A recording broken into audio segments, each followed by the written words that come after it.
बिस्मिल्लाहिर्रहमानिर्रहीम, अस्सलाम वालेकुम। मैं समी इब्राहिम और आप देख रहे हैं हमारा यूट्यूब और फेसबुक चैनल। और ये साथ में मेरे, क्योंकि इस वक्त जर्नलिस्ट हैं तो आपको हैं हाँ हाँ हूँ की आवाज़ें आ रही होंगी। माशाल्लाह बड़े कम्पिटेंट लोग हैं और आज इनकी हम राय लेते हैं। बड़ी अहम समाअत हुई है 8 मेंबर बेंच ने, और उसमें अब ये मामला बज़ाहिर 3 हफ्तों के लिए मुलतवी हुआ है, क्योंकि एक जज जो हैं आयशा मलिक साहबा अमेरिका जा रही हैं। लेकिन मुझे ये लगता है कि आगे छुट्टियां आ जाएंगी तो उसमें 8 जजेस को इस्लामाबाद में इकट्ठे रखना एक बहुत बड़ा चैलेंज होगा। मेरा ज़ाती ख्याल है कि इस केस का फैसला अब काजी फाइज ईसा साहब जब चीफ जस्टिस बन जाएंगे तो वो करेंगे। लेकिन आज जो समाअत थी बड़ी धुआंधार समाअत थी। जस्टिस आयशा के जो सवालात थे, उसने पहले अटॉर्नी जनरल और उसके बाद फिर सलाउद्दीन जैसे कॉम्पिटेंट लायर को भी डिफेंसिव पे किया, और सलाउद्दीन साहब को तो एक मौके पर कहना पड़ा कि आई अपोलोजाइज। इसके अलावा आज एजाजुल हसन साहब ने भी बड़े सवाल किए। मुनीब अख्तर साहब की जो लॉजिक थी वो अभी हम आपको बताते हैं क्या उन्होंने बात की, उसका भी जवाब नहीं था। मोहम्मद अली मज़हर साहब भी आज बीच में बार बार लुकमा दे रहे थे। उमर अता बंदयाल साहब कल से जो उन्होंने मूड पकड़ा हुआ है लाहौर से, मुस्कुराते हुए और कभी सर नीचा कर लेते हैं, कभी इधर देखते हैं और बड़े ही एक धीमे लहजे में वो बात कर रहे हैं। वेरी वेरी इंटरेस्टिंग आज की सारी हेयरिंग है। क्या ये बताती है सुप्रीम कोर्ट के हवाले से। अब्दुल कादर ये चीते हैं मेरे साथ बैठे, और फिर राजा मोहसिन एजाज, ये दोनों ARY के चीते हैं, लेकिन यहाँ पर अभी इस वक्त ये वीलॉगर्स और यूट्यूबर की हैसियत से मेरे साथ हैं। और सुप्रीम कोर्ट को बहुत इन्होंने कवर किया। जजेस की जो इशारे हैं उनको समझते हैं। ये जो वो बोली जो मुझे और आपको समझ नहीं आती, इनको पूरी तरह समझ है कि सुप्रीम कोर्ट में किस ज़बान में बात होती है।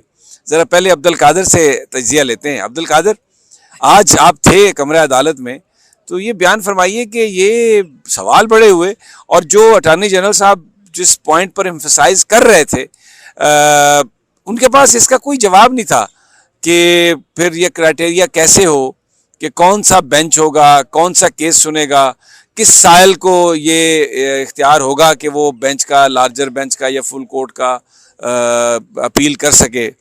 क्या व्हाट इज योर थॉट्स?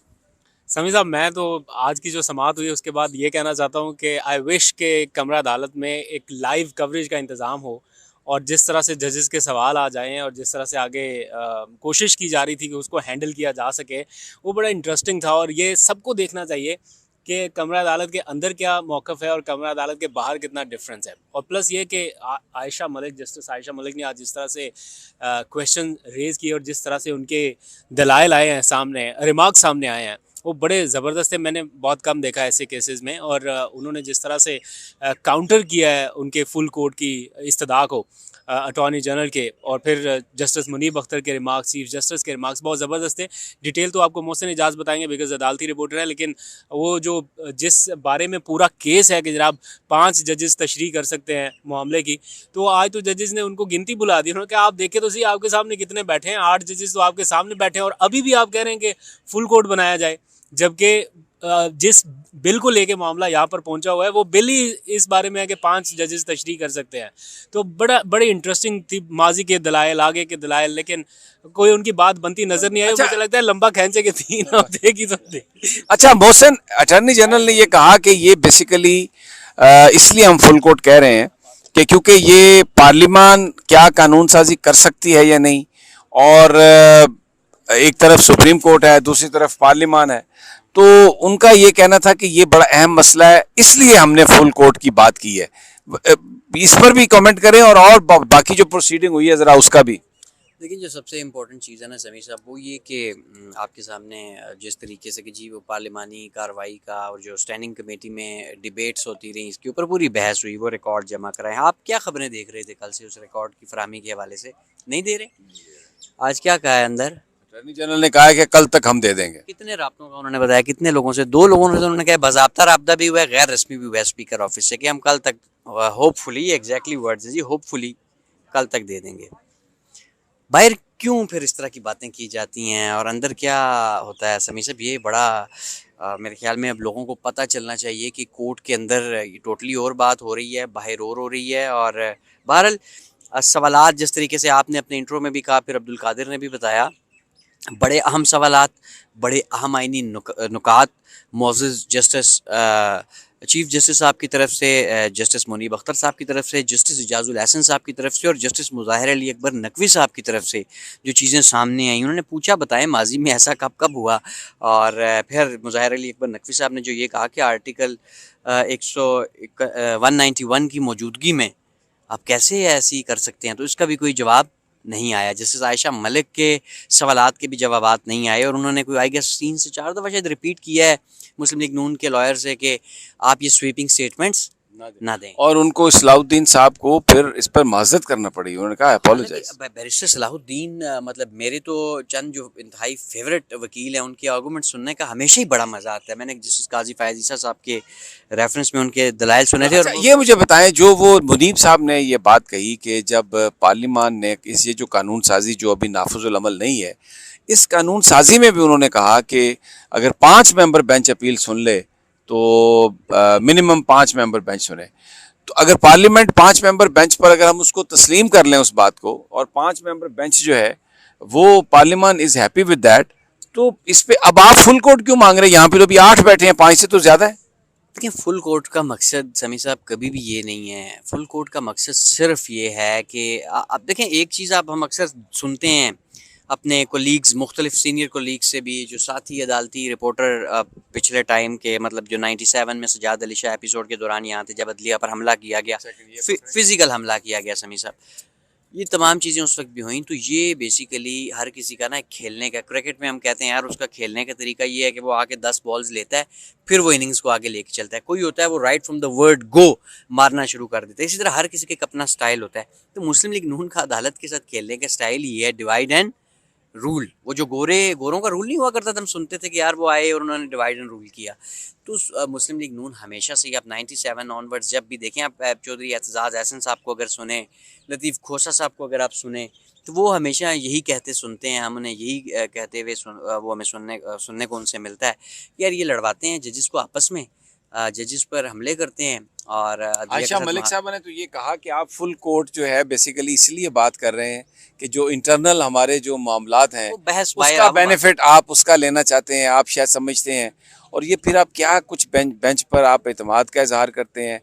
क्या जो दूसरे जो ये जज बैठे हुए हैं, क्या ये कॉम्पिटेंट नहीं है? आपको इनकी जजमेंट पर कोई इतराज़ है? बड़े बड़े अच्छा समी साहब, ताबड़तोड़ सवाल। समी साहब, बात यह है ना कि किसी भी जज पर आप ज़रूर कर सकते हैं, उसका फोरम मौजूद है, कैसे जैसे कि सुप्रीम जुडिशल काउंसिल है, लेकिन उसमें आप किसी के फैसले पर जब आपने बात करनी है ना, तो आपने फैसले में बताना है कि ये आपने इतने सफ़ात का फ़ैसला लिखा है, इसमें ये आइनी और कानूनी तौर पे आपने गलत किया है, ये आपने गलती की है, और आप जो है वो इसके ऊपर बताएं। ऐसी कोई बात है नहीं, बस जी वो आपने समी साहब, क्योंकि आपके अब बाल सफ़ेद हो गए हैं। चौधरी साहब का हवाला और काजी फायज़ साहब का, तो उस पर चीफ जस्टिस साहब ने कहा कि इसलिए एक तो इफ्तिखार चौधरी साहब के हवाले से इसलिए बनाना पड़ा कि उस वक्त वो चीफ जस्टिस जो बनाता है, जो मास्टर ऑफ रोस्टर है, वो तो था ही नहीं, लेकिन उसकी जगह जो एक्टिंग आया उसको वो तमाम तर इख्तियारात मिल गए जिसको आज ये सलब करना चाह रहे हैं। और फिर ये डायरेक्ट जजेस के कंडक्ट पर, जुडिशरी पर डायरेक्ट हमला था। It was supreme court on trial. तो इस केस को आप उससे कैसे कंपैरिजन? फिर देखें ना, वो फैसला उस वक्त इफ्तिखार चौधरी साहब का रेफरेंस क्रैश हो गया, खारिज हो गया, इफ्तिखार चौधरी साहब रिस्टोर हो गए, जस्टिस काजी फायज़ साहब के खिलाफ रेफरेंस आया, वो भी क्रैश हुआ। जस्टिस उमरता बंदयाल साहब जो उस वक्त बेंच की सरबराही कर रहे थे, उन्होंने ही सुना था, उन्होंने ये रेफरेंस क्रैश किया था, ख़त्म किया था मामला, और उसके बाद फिर बल्कि रिव्यू में आके जो FBR वाला रिमेनिंग था वो भी ख़त्म हो गया। तो बहरहाल बात ये है कि अब जो ये सुप्रीम कोर्ट ऑफ पाकिस्तान ने क्योंकि 3 हफ्ते के लिए कर दिया है इसको, 15 जून से तो छुट्टियां अदालती शुरू हो जाएंगी, और फिर 8 जजेस का एक जगह पर इकट्ठे होना छुट्टियों के दौरान, ये कोई इतना आसान भी शायद, मुझे ये लगता है शायद कोई इस हवाले से कोई प्लान हो, लेकिन बहरहाल हुकूमती मुझे जो इसकी चाल थी अदलिया की वो करने की, तो उस वक्त तो काजी फायज़ ईसा साहब चीफ जस्टिस होंगे, जस्टिस काजी फयाज ईसा साहब चीफ जस्टिस होंगे, और उसके बाद फिर जाहिर है वो फिर देख लें उन्होंने क्या करना है। तो ये फिर पता चलेगा कि अब वो अपने लिए ये इख्तियार चाहते हैं या नहीं चाहते। बेसिकली ये देखिए, लोग आते हैं चले जाते हैं समी साहब, इदारे रहते हैं और इदारों ने रहना है, हमारे इस प्यारे मुल्क ने रहना है, और मसला ये है कि अगर वो इस हवाले से कोई भी ऐसी कानून साजी, कोई भी पॉलिटिकल, देखना PTI गवर्नमेंट में आ जाती है समी साहब, वो कहते हैं नहीं यार ये कानून होना चाहिए, तो ये बेसिकली होने चाहिए, ये सब चीजें होनी चाहिए, लेकिन सुप्रीम कोर्ट खुद करे, फुल कोर्ट खुद करे। As we are seeing, it will be very interesting कि क्या होता है। और एक तासुर ये है कि अब शायद ये छुट्टियों के बाद इस केस की समाअत होगी, जब काजी फायज ईसा साहब चीफ जस्टिस होंगे। लेकिन तब तक जो ख्वाब था हुकूमत का, जो ख्वाब था वज़ीर आज़म का कि वो सुप्रीम कोर्ट में बेंचेस बनाने के अमल को कंट्रोल करें और सुओ मोटो नोटिस के हवाले से चीफ जस्टिस के इख्तियारात कर्टेल करें, और अपील का जो हक है नवाज शरीफ को, वो मुझे लगता है कि वो अब लटक गया। और अब नवाज शरीफ साहब भी अपना बैठे हैं वहाँ पर, बस लंदन जद्दा आना जाना रहेगा उनका। अभी पाकिस्तान जो अपील है ना, वो उसको कहते हैं दिल्ली बहुत दूरस्त, और बहरहाल ये मरीम साहबा के लिए तो कोई अच्छा शगुन नहीं है। और इसीलिए आज मुझे नून लीगी यहाँ पे मुरझाए, और उनके जो सहाफ़ी हैं, हमायती सहाफ़ी, वो तो खैर जो सुप्रीम कोर्ट की हेयरिंग होती है तो उसके अंदर भी रनिंग कमेंट्री कर रहे होते हैं। उनकी बेचारों की फ्रस्ट्रेशन का तो कोई जवाब ही नहीं है। अल्लाह ताला उन पर भी रहम करे, हम पर भी रहम करे।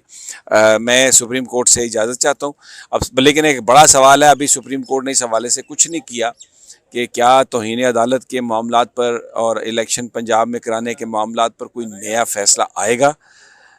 एक सिर्फ सवाल, कोई नया फैसला आएगा मोहसिन साहब, या बस वही फैसला रहेगा जो चीफ जस्टिस साहब ने कहा है कि बस अगर आज अमल दरामद नहीं हुआ तो फिर हिस्ट्री अमल दरामद कराएगी? समी साहब, आज या कल में ही होगा, बस मैं अभी इससे ज़्यादा कुछ नहीं कहूँगा। या आज होगा या कल होगा।